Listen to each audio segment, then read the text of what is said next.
Hello students, welcome to our drop classes one step ahead for learning where we help you to achieve your goals. Students, today we will discuss polysaccharides. In the last lecture we had discussed disaccharides. In this lecture we will discuss polysaccharides and its types. Okay, so let's start. Polysaccharides. What is the meaning of the term polysaccharides? Poly का मतलब क्या होता है? Poly से मतलब हुआ कि यहाँ पर क्या प्रेजेंट होंगे, पॉलीमर्स होंगे, ठीक है। और ये पॉलीसैकेराइड्स क्या होते हैं? Polysaccharides are the polymers of monosaccharides. इसका मतलब क्या हुआ कि जब बहुत सारे मोनोसैकेराइड्स के मॉलिक्यूल आपस में कंबाइन होकर बहुत बड़ा मॉलिक्यूल बना लेते हैं जिसको हम पॉलीमर बोलते हैं, उसी को हम क्या बोलेंगे यहाँ पर? पॉलीसैकेराइड्स बोलते हैं, ठीक है। पॉलीसैकेराइड्स का जो जर्नल फॉर्मूला होगा, जर्नल फॉर्मूला वो क्या होगा? C6H10O5 की पावर होल n। ये पॉलीसैकेराइड्स का जर्नल फॉर्मूला होता है, सभी के लिए यही रहेगा। ओके, क्लियर हुआ इतना? पॉलीसैकेराइड्स क्या होते हैं? एमरफस सब्सटेंसेस होते हैं। एमरफस का मतलब क्या होता है? जिसकी कोई भी शेप फिक्स ना हो। These are amorphous and insoluble in water. Insoluble in water, ये पानी में नहीं घुलते हैं, ठीक है, या बहुत ही कम घुलते हैं। स्पेलिंगली सॉल्युबल इन वाटर भी आप बोल सकते हैं। क्लियर हुआ इतना? अब इनका टेस्ट क्या होता है? ये मीठे नहीं होते हैं। जैसे डाइसैकेराइड्स, मोनोसैकेराइड्स, ग्लूकोज, फ्रक्टोज मीठे होते हैं, ये मीठे नहीं होते हैं। They are not sweet in taste, hence they are also known as non sugar. इनको हम क्या बोल सकते हैं? नॉन शुगर भी बोलते हैं, क्योंकि ये टेस्ट में मीठे नहीं होते हैं। क्लियर हुआ है ना? ये डिस्क्रिप्शन था किसके बारे में? पॉलीसैकेराइड्स के बारे में। पॉलीसैकेराइड्स क्या होते हैं? Polymers of monosaccharides. बहुत सारे मोनोसैकेराइड्स को जोड़कर क्या बनते हैं? पॉलीसैकेराइड्स बनते हैं। इनका जर्नल फॉर्मूला क्या होता है? C6H10O5 की पावर होल n। ये क्या होते हैं? Amorphous substance. एमरफस का मतलब क्या होता है? जिसकी शेप फिक्स ना हो, ठीक है। They are insoluble in water, they are not sweet in taste, ये स्वाद में मीठे नहीं होते हैं, इसीलिए कैसे होते हैं? Non sugar. क्लियर हुआ इतना? एग्जाम्पल देख लेते हैं। एग्जाम्पल क्या क्या होंगे इसके? इंपॉर्टेंट एग्जाम्पल डिस्कस करेंगे जिनसे रिलेटेड क्वेश्चन एग्जाम में पूछे जाते हैं। Number 1 starch, number 2 cellulose, number 3 glycogen, dextrin etcetera. ये इसके एग्जाम्पल हो गए। ओके, क्लियर हुआ? अब वन बाय वन हम डिस्कस कर लेते हैं। नंबर 1 जो एग्जाम्पल हम डिस्कस करने वाले हैं वो है स्टार्च, जिससे रिलेटेड क्वेश्चन एग्जाम में पूछा ही जाता है, ठीक है। स्टार्च, स्टार्च से रिलेटेड क्वेश्चन क्या आता है? सबसे पहले तो कि इसकी मोनोमर यूनिट्स क्या है, ठीक है। स्टार्च की मोनोमर यूनिट क्या है, वो उससे रिलेटेड क्वेश्चन आता है। पहली बात, स्टार्च मिलता कहां पर है? स्टार्च जो मिलता है वो मोस्टली कहां पर मिलता है? प्लांट्स किंगडम में। मतलब मोस्टली ये कहां मिलता है? प्लांट्स में मिलता है। क्या? स्टार्च। जैसे प्लांट्स की क्या हो गई? फ्रूट्स, उनकी स्टेम्स हो गए, बीट्स, ओके, सीड्स, लीव्स, ये सभी प्लांट्स में मिलता है, ठीक है। प्लांट्स की लीव्स में, स्टेम्स में, फ्रूट्स में, रूट्स में, सीड्स में, इन सभी में मिलता है, ठीक है। इसके अलावा जो कंसंट्रेटेड स्टार्च मिलता है वो कहां मिलता है? फाउंड इन पोटैटोज, आलू में बहुत मिलता है, राइस में मिलता है, बार्ले यानी कि जो जौ होते हैं, ठीक है, जो आपने देखे होंगे गेहूं में मिलते हैं, उसमें मिलता है, बार्ले में, ओके, कॉर्न, नट्स एक्सेट्रा, इन सभी में ये मिलता है क्या? स्टार्च, ज्यादा अमाउंट में, ठीक है। आपने देखा भी होगा जब आप आलू को कट करते हैं तो पोटैटोज को कट करते हैं तो उसमें व्हाइट व्हाइट एक लिक्विड निकलता है, उसी को क्या बोलते हैं हम, स्टार्च बोलते हैं। ठीक है, समझ में आया आपको? ये भी क्या है, स्टार्च भी क्या है, एमरफस सब्सटेंस है और इनसोल्यूबल या बोल सकते हैं स्पेरिंगली सोल्यूबल है वाटर में। It is also not sweet in taste, hence it is a non sugar. ठीक है, क्योंकि ये सब स्टार्च, सेलुलोज, ग्लाइकोजन, पॉलीसैकेराइड्स के एग्जांपल है, तो यही सब प्रॉपर्टी शो करेंगे जो पॉलीसैकेराइड शो करते हैं। ठीक है, क्लियर हुआ था आपको? तो स्टार्च की प्रॉपर्टीज आपको आई होप समझ में आ चुकी होंगी। ठीक है, अब चलते हैं इसके मोनोमर यूनिट्स पर। स्टार्च किस किस से मिलकर बना होता है? देखिए, स्टार्च मिलकर बना होता है दो मोनोसैकेराइड से। ठीक है, दो टाइप के मोनोसैकेराइड्स। उसमें मोनोसैकेराइड्स क्या होते हैं, उनकी शेप्स कैसी होती है, स्टार्च किससे मिलकर बना होता है, वो हम ये डिस्कस करने वाले हैं। Okay, so please note it. आगे चलते हैं हम स्टार्च के कंपोनेंट्स पर।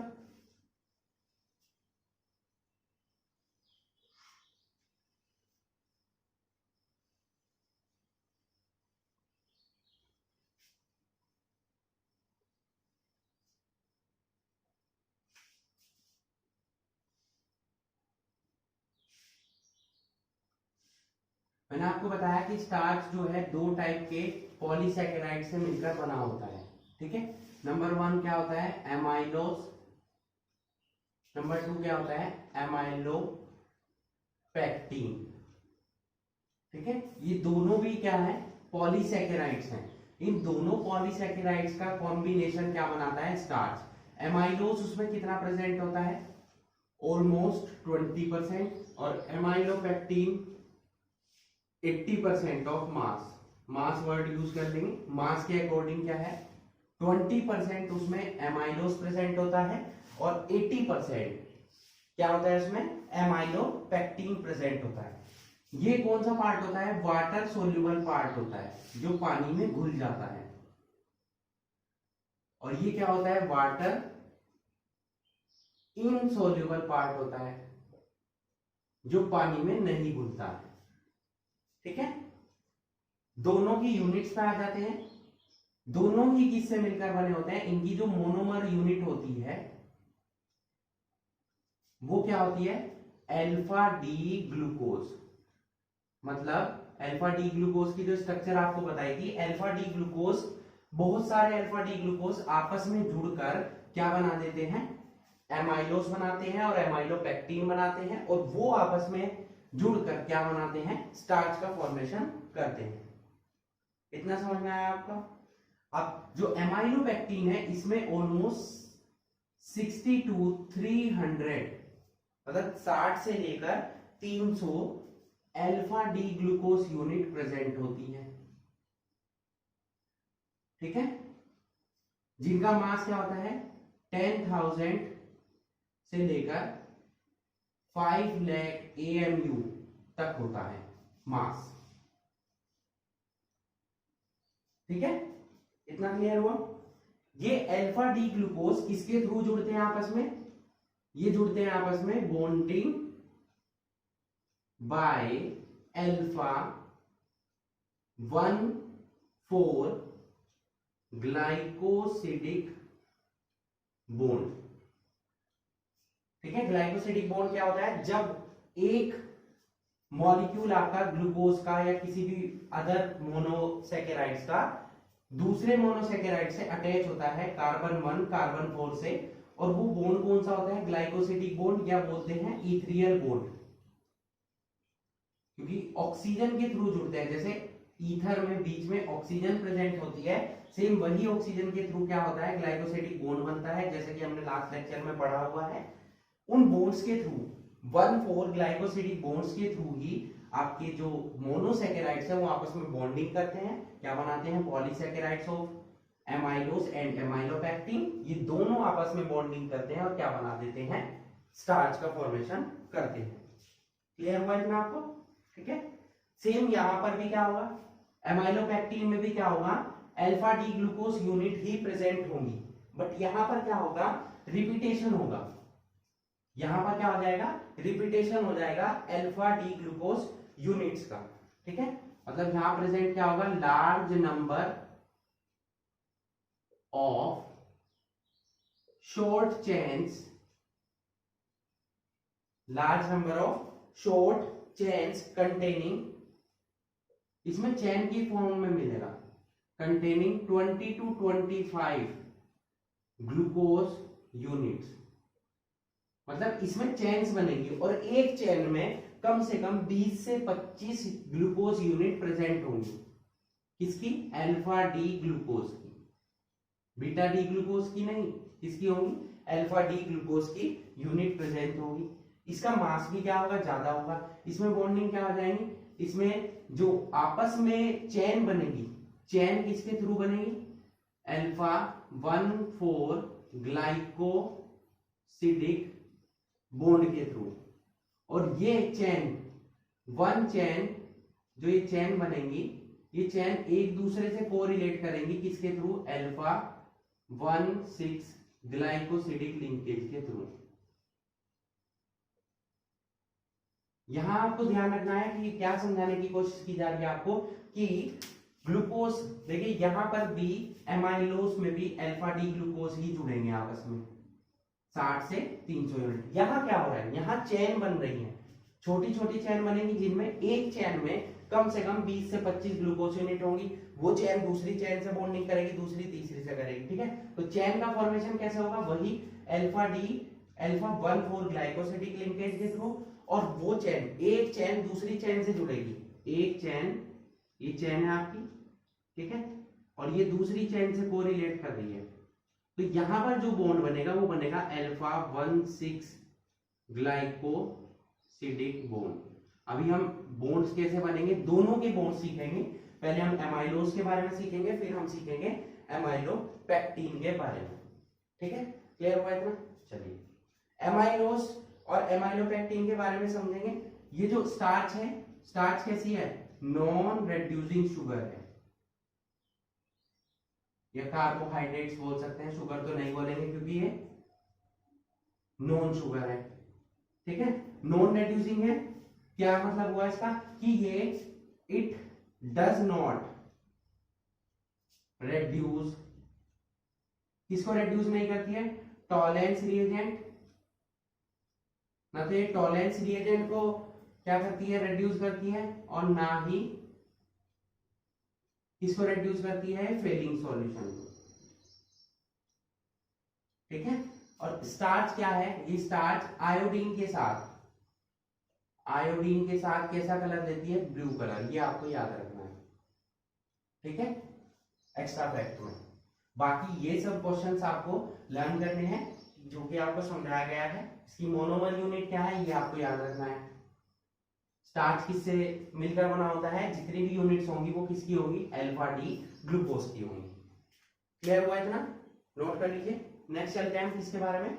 इनकी स्ट्रक्चर के बारे में। एमाइलोज कैसे बनता है, एमाइलोपेक्टिन कैसे बनता है, और दोनों के कॉम्बिनेशन से क्या बनता है हमारा? Polysaccharide starch. क्लियर?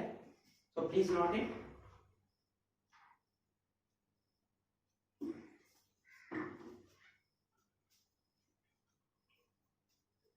ओके, आगे चलते हैं एमाइलोज पर।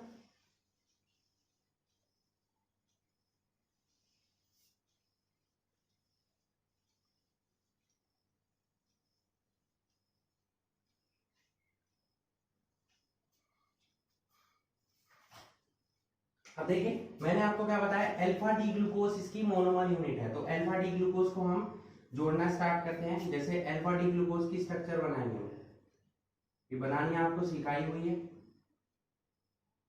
ठीक है। क्या होता है यहाँ पर? HOH, HOH, OHH, यहाँ HOH, यहाँ CH2OH, और यहाँ पर H। सेकेंड यूनिट बनाते हैं यहीं पर,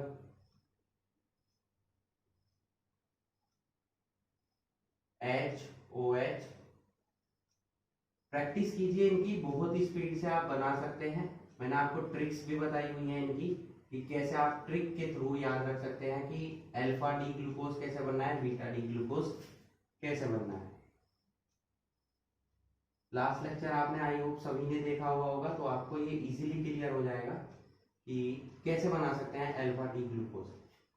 LHOH, यहाँ आ जाएगा HOH, OH, H, HOH, CH2OH और H। यहाँ और भी बना सकते हैं, हमने 3 यूनिट बना ली है।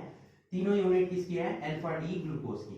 अभी आपस में बॉन्डिंग कैसे करेंगे? ठीक है, बॉन्डिंग मैंने क्या बताया, यहाँ देखिए 1 2 3 4 5 6, 1 2 3 4 5 6, कार्बन काउंट कर रहे हैं हम यहाँ पर 1 2 3 4 5 6। क्या बताया? 1-4 बॉन्डिंग होगी, तो इसका 1 किससे जुड़ेगा? इसके 4 से। यहां से H2O सेपरेट हो जाएगा, दोनों बॉन्डिंग किसके थ्रू कर देंगे? यहाँ पर ऑक्सीजन के थ्रू। ठीक है, यहां भी क्या हो जाएगा? ऑक्सीजन के थ्रू बॉन्डिंग होगी। ठीक है, ऑक्सीजन के थ्रू यहाँ बॉन्डिंग होगी कार्बन 1 की कार्बन 4 से। तो इसी को हमने क्या बोला? ये जो बॉन्डिंग हुई है इसी को हमने क्या बोला? अल्फा 1,4 ग्लाइकोसिडिक लिंकेज या बॉन्ड। ठीक है, ऐसी ऐसी ये यहां पर इधर बॉन्डिंग कर लेगा ऑक्सीजन से किसी के साथ। ठीक है, और ये इधर कर लेगा। तो ऐसे ही आपके बहुत सारी यूनिट्स आपस में बॉन्डिंग करेंगी। हम यहां लिख सकते हैं बहुत सारी यूनिट्स आपस में क्या कर लेंगी? बॉन्डिंग कर लेंगी। ठीक है, होल एन कितनी भी हो सकती है यूनिट? 60 से लेकर 300 तक हमने अभी की, 60 to 300। तो ये जो कंपाउंड बना है हमारा, ये क्या बना है? एमाइलोज। ठीक है, बहुत सारे मोनोमर यूनिट आपस में क्या कर रहे हैं? बॉन्डिंग कर रहे हैं, और बॉन्डिंग के थ्रू वो एक दूसरे से अटैच होकर क्या कर रहे हैं? आपस में बॉन्डिंग करके। यहाँ पर क्या है? 1 यूनिट फर्स्ट यूनिट सेकंड से जुड़ी, सेकंड थर्ड से, फोर्थ से, इसलिए मैंने यहाँ पर ब्रैकेट यूज किया। कितनी भी टर्म्स हो सकती हैं। तो ये जो फॉर्मूला बना है, ये हमारा किसका फॉर्मूला बन गया है? एमाइलोज का। किसका फॉर्मूला बना है? एमाइलोज का। ठीक है, ये जो ब्रैकेट में लिखा हुआ है, ये ब्रैकेट वाली यूनिट क्या हो जाएगी? रिपीटिंग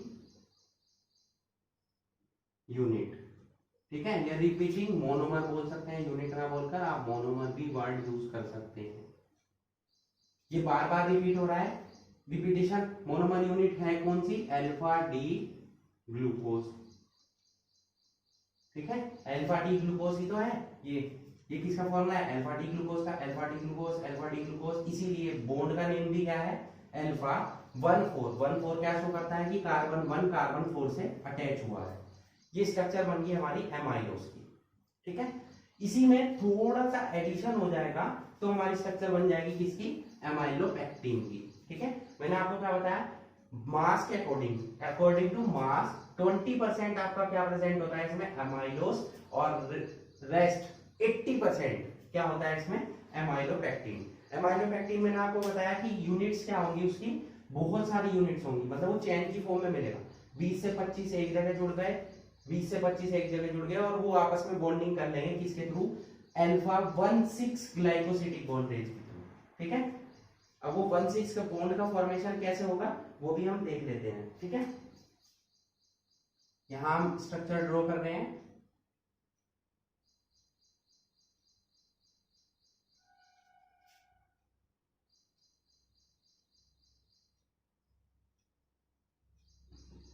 सेम वही यूनिट बनाएंगे, यहां पर भी हम कौन सी यूनिट बनाएंगे? Alpha D glucose, HOH OHH HOH, और यहां हो जाएगा CH2OH, और ये हो जाएगा H। ठीक है, किसकी यूनिट बन गई? अल्फा डी ग्लूकोज की। सेम वही यहाँ पर 1 कार्बन 2 3 4 5, और ये हो जाएगा हमारा 6। सिमिलरली यहाँ पर भी हम बनाएंगे HOH HOH OH H HOH, यहाँ हो जाएगा CH2OH, ये H।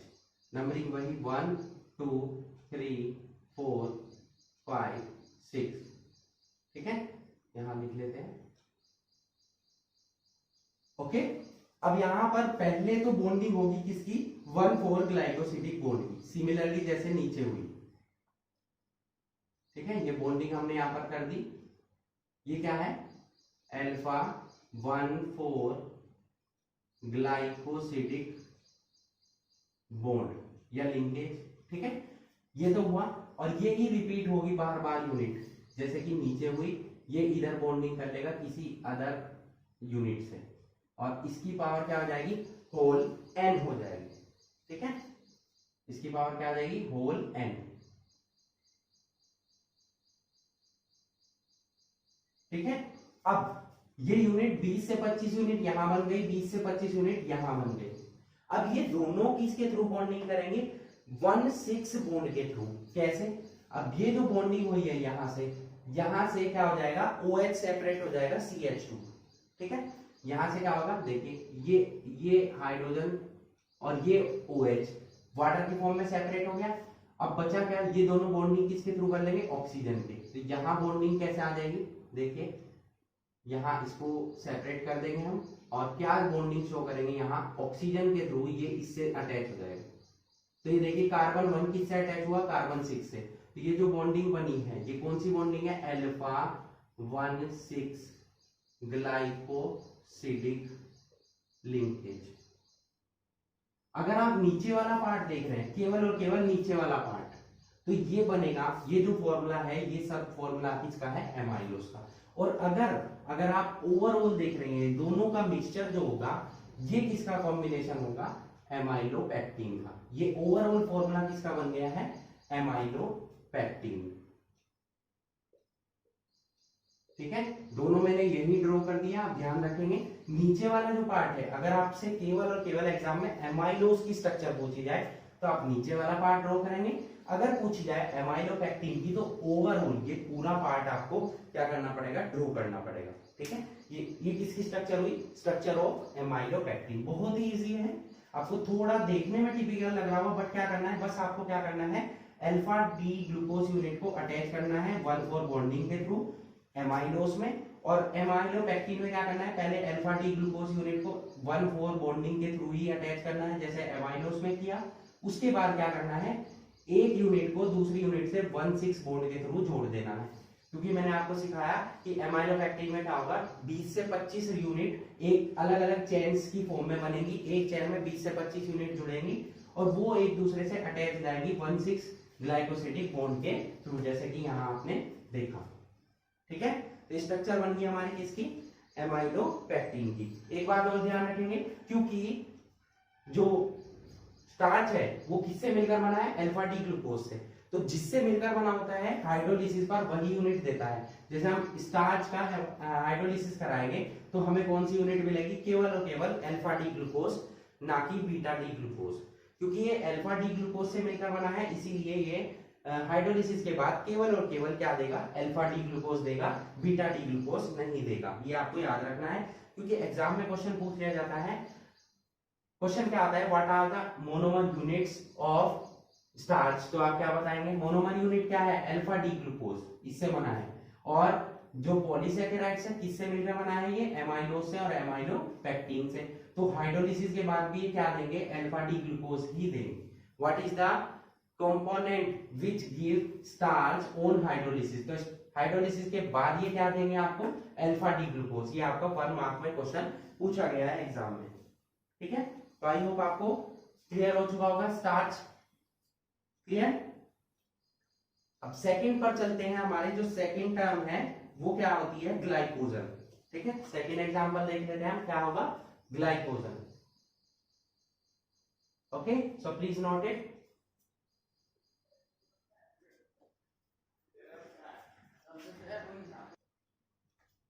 ओके स्टूडेंट्स, नोट कर लिया आपने। अब चलते हैं सेकंड पॉइंट पर।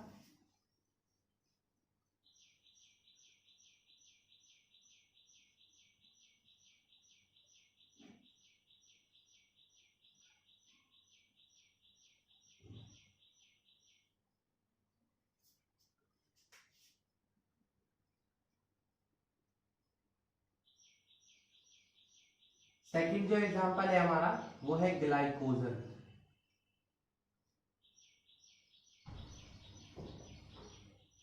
ग्लाइकोजन क्या है, देखिए जैसे ग्लूकोज जो है वो किस में मिलता है, जो स्टार्च है वो किस में मिलता है, प्लांट्स में। स्टार्च क्या है, plants way to store glucose, ठीक है। प्लांट्स में क्या होता है, ग्लूकोज को स्टोर करते हैं किसकी फॉर्म में, स्टार्च की फॉर्म में। सिमिलरली जो ग्लाइकोजन है वो क्या है, एनिमल्स में मिलता है। एनिमल क्या करते हैं, इसको स्टोर कर लेते हैं अपनी एनर्जीज के लिए। Animals way to store glucose, animal का ये तरीका है ग्लूकोज को अपने अंदर स्टोर करने का, ताकि वो उससे एनर्जी कंज्यूम कर सके। आप जानते हैं कि ग्लूकोज क्या करती है, एनर्जी प्रोवाइड करती है, ठीक है। अब स्टार ग्लाइकोजन और एमाइलोपेक्टिन दोनों की स्ट्रक्चर सेम है, ये ध्यान रखेंगे आप। एमाइलोपेक्टिन में क्या होता है, जो ब्रांचिंग होती है, ब्रांचिंग पॉइंट कब प्रेजेंट होता है, 25 यूनिट्स रेजिड्यू के बाद, ठीक है। और ग्लाइकोजन में क्या होगा, ये हर 10 यूनिट के बाद, एवरी 10 रेजिड्यू के बाद क्या होगा, यहां पर बॉन्डिंग होगी, यानी कि ब्रांचिंग होगी। फॉर्मूला यही रहेगा सेम, दोनों में कोई चेंज नहीं रहेगा। एमाइलोपेक्टिन और ग्लाइकोजन की स्ट्रक्चर में कोई चेंज नहीं है, केवल चेंज क्या है कि इसमें जो यूनिट्स है, ब्रांचिंग है, वो यानी कि एक चेन में 25 यूनिट आती है ग्लूकोज की, किसमें, एमाइलोपेक्टिन में। जबकि ग्लाइकोजन में क्या होती है, हर 10 यूनिट के बाद क्या होती है, ब्रांचिंग हो जाती है। ये आपको याद रखना है, ठीक है। दोनों में बस यही डिफरेंस है, बाकी कोई डिफरेंस नहीं है। ये बताना है आपको, स्टार्च क्या है, प्लांट्स वे है। प्लांट्स क्या करते हैं, ग्लूकोज को अपने अंदर स्टोर करते हैं, किसकी फॉर्म में, स्टार्च की फॉर्म में। जबकि ग्लाइकोजन, एनिमल क्या करते हैं, ग्लूकोज को स्टोर करते हैं, अपने अंदर कंज्यूम करते हैं, किसकी फॉर्म में, ग्लाइकोजन की फॉर्म में, ठीक है। ये क्या है, प्लांट्स का वे, प्लांट का तरीका है, ये क्या है, एनिमल का तरीका है, ठीक है। बॉन्डिंग सेम रहेगी, दोनों में कोई डिफरेंस नहीं रहेगा ग्लाइकोजन और एमाइलोपेक्टिन में, ठीक है। तो स्ट्रक्चर यही रहेगी सेम, जो हमने एमाइलोपेक्टिन की सीखी वही आपके लिए यूज हो जाएगी किसमें, ग्लाइकोजन में, ठीक है।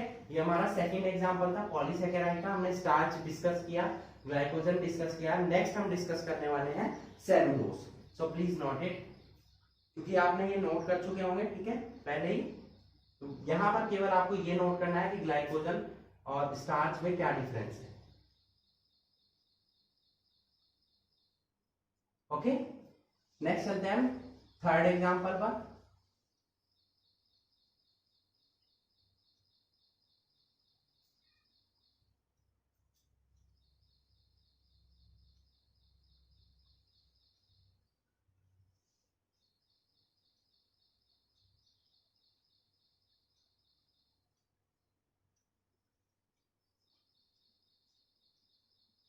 थर्ड एग्जांपल हम यहां पर ले रहे हैं, कौन सा, सेलुलोज,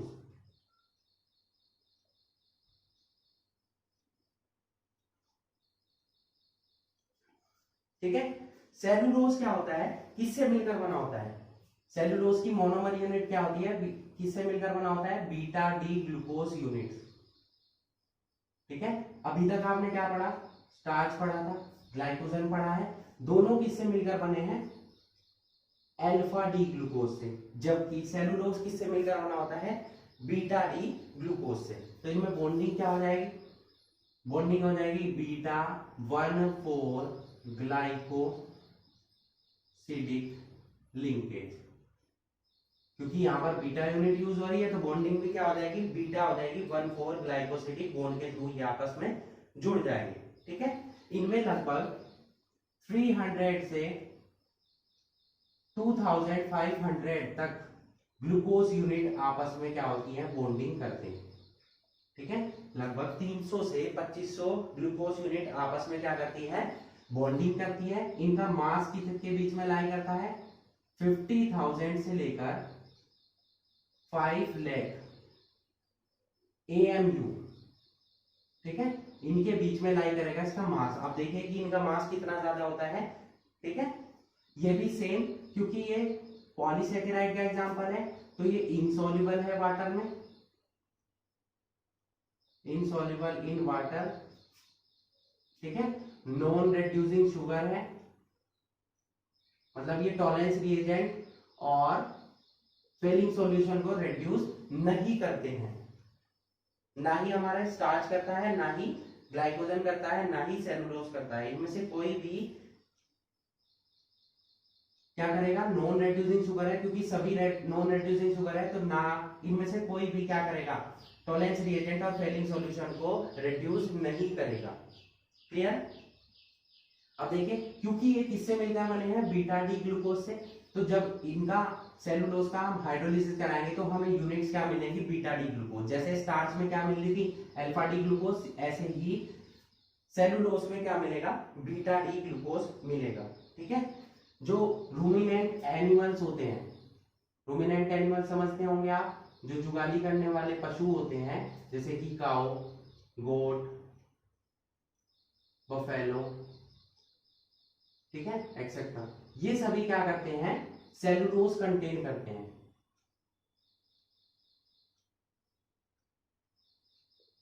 ठीक है।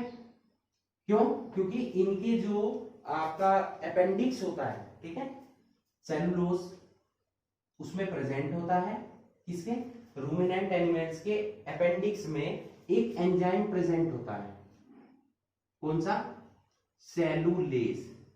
ये एंजाइम प्रेजेंट होने की वजह से क्या है, ये सेलुलोज को कंज्यूम कर सकते हैं या उसको डाइजेस्ट कर सकते हैं, कौन, रूमिनेंट एनिमल्स। तो मोस्टली रूमिनेंट एनिमल्स में क्या प्रेजेंट होता है, सेलुलोज प्रेजेंट होता है।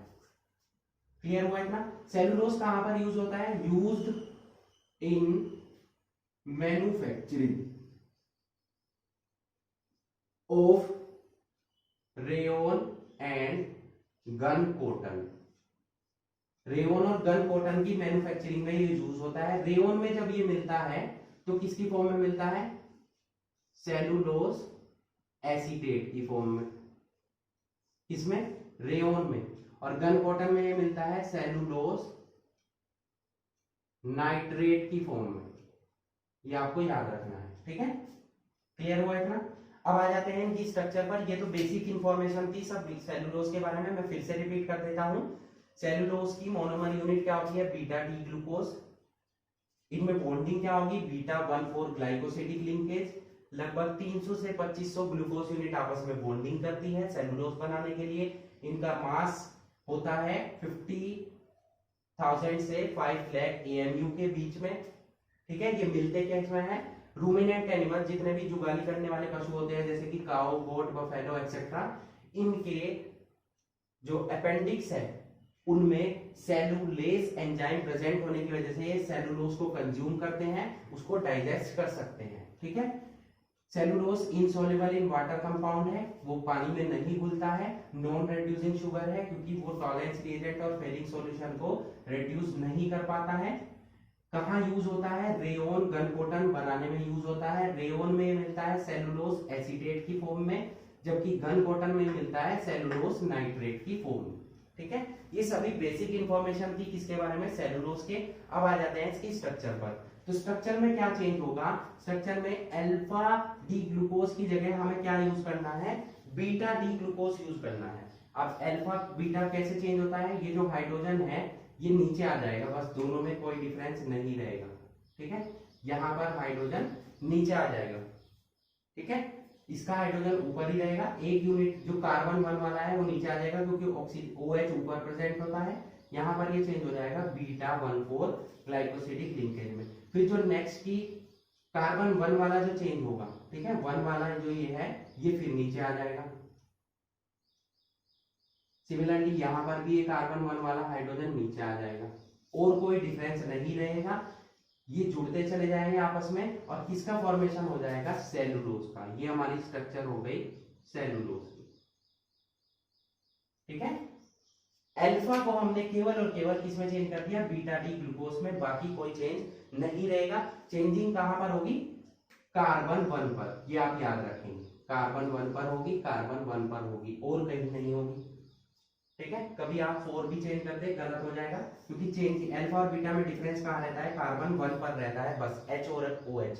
अल्फा में क्या होता है, हाइड्रोजन ऊपर आता है, OH नीचे आता है, जबकि बीटा में क्या होता है, OH ऊपर आता है, हाइड्रोजन नीचे आ जाता है। ठीक है, ये चेंज रहेगा दोनों। क्लियर हुआ। तो पॉलीसैकेराइड्स के हमने बच्चों 3 एग्जांपल डिस्कस किए, स्टार्च, ग्लाइकोजन और सेलुलोज। तीनों की स्ट्रक्चर आपको सिखा दी है बनानी। इन स्ट्रक्चर की आप प्रैक्टिस करेंगे। एक स्ट्रक्चर अगर आपने अच्छे से माइंड में सेटअप कर ली तो दूसरी स्ट्रक्चर आप इजीली थोड़ा बहुत उसमें चेंज करके उसकी स्ट्रक्चर बना सकते हैं। जैसे अभी हमने देखिए एमाइलोपेक्टिन की भी बना दी, एमाइलोज की बना दी, और इसी में ही थोड़ा सा चेंज करा और किसकी स्ट्रक्चर बन गई, सेलुलोज। ठीक है, clear? So that's it for today. Hope you enjoyed the video and thanks for watching.